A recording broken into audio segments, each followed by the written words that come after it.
जय श्री राम। राजा दशरथ ने श्रवण कुमार के बारे में सारी बात कौशल्या को बता दी और उनसे कहा, कौशल्या, अब मेरा अंतिम समय निकट आ चुका है। मुझे अब इन नेत्रों से कुछ दिखाई नहीं दे रहा है। राम को मैं अब कभी नहीं देख सकूंगा। मेरी सभी इंद्रियां मुझसे विदा हो रही हैं। मेरी चेतना शून्य हो रही है।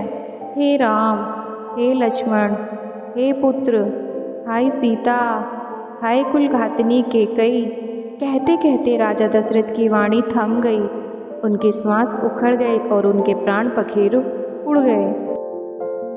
उनके प्राण निकलते ही रानी कौशल्या पछाड़ खाकर भूमि पर गिर पड़ी। अन्य रानियां भी वहां आकर विलाप करने लगी। पूरे राजमहल में शोक का माहौल हो गया।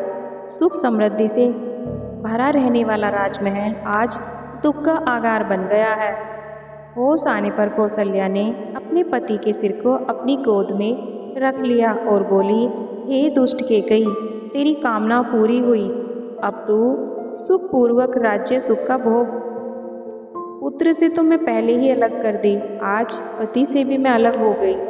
अब मेरे लिए जीवित रहने का कोई अर्थ नहीं रहा। मेरे पुत्र और बहू आज अनाथों की भांति वनों में भटक रहे हैं। अयोध्यापति तो हम सबको छोड़कर चले गए। अब मिथिलापति भी सीता के दुख से दुखी होकर अधिक दिन तक जीवित नहीं रह पाएंगे। हाय कैकेयी, तूने 2 कुलों का नाश कर दिया। सारे अयोध्यावासी पहले ही राम के बिछड़ने से दुखी थे। महाराज की मृत्यु का समाचार पाकर वो और अधिक दुखी हो गए। राजा की मृत्यु का समाचार प्राप्त होते ही सारे मंत्री, दरबारी वामदेव वशिष्ठ के आश्रम में एकत्रित हुए। उन्होंने ऋषि वशिष्ठ से कहा, महाराज, राज सिंहासन खाली नहीं रह सकता, अतः आप किसी रघुवंशी को सिंहासन अधीन कीजिए, अन्यथा किसी शत्रु राजा के मन में अयोध्या पर आक्रमण करने का विचार उठ सकता है। गुरु वशिष्ठ ने कहा, आप लोगों का कहना सत्य है। स्वर्गीय महाराज द्वारा भरत को राज्य का उत्तराधिकारी घोषित किया ही जा चुका है, अतः मैं भरत को उनके नाना के यहाँ से बुलाने के लिए तुरंत किसी दूत को भेजता हूँ। गुरु वशिष्ठ ने सिद्धार्थ, विजय, जयंत और अशोक नंदन चतुर्दूतों को बुलाकर आज्ञा दी कि शीघ्र कैकेयी जाओ और मेरे यह संदेश भरत और शत्रुघ्न को दो कि तुम्हें अत्यंत आवश्यक कार्य से अभी अयोध्या बुलाया है। ध्यान रखना, उनसे राम, लक्ष्मण और सीता के वन जाने और महाराज की मृत्यु के बारे में कोई कुछ नहीं कहेगा। गुरु वशिष्ठ की आज्ञा पाते ही चारों दूतों ने वायु के समान वेग वाले घोड़ों पर सवार होकर कैकेयी देश के लिए प्रस्थान किया। चारों दूतों ने पहले मालिनी नदी को पार किया और फिर विपाशा नदी को पार करके कैकेयी देश के गिरिव्रज नगर में पहुंच गए। जिस रात में दूत गिरिव्रज पहुंचे उसी रात को भरत ने एक अशुभ सपना देखा।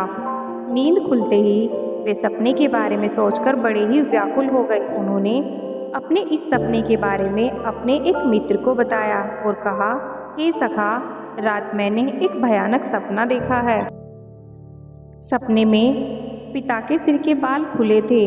वे पर्वत से गिरते हुए गोबर से लथपथ थे। मैंने उन्हें तिल और चावल खाते और शरीर पर तेल मलते हुए देखा। इसके बाद मैंने देखा कि सारा समुद्र सूख गया है।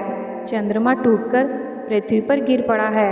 राजा गधों के रथ में सवार होकर दक्षिण दिशा की ओर चले गए हैं। ऐसा लग रहा है कि यह सपना किसी अमंगल की पूर्व सूचना है। मेरा मन बड़ा विचलित हो रहा है।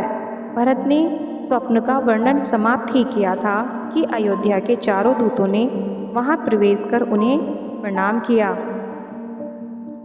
और गुरु वशिष्ठ का संदेश दिया। हे राजकुमार, गुरु वशिष्ठ ने अयोध्या की कुशलता का समाचार दिया है और आपसे तत्काल अयोध्या चलने का आग्रह किया है। कार्य अत्यंत आवश्यक है, इसलिए आप तुरंत अयोध्या चलें।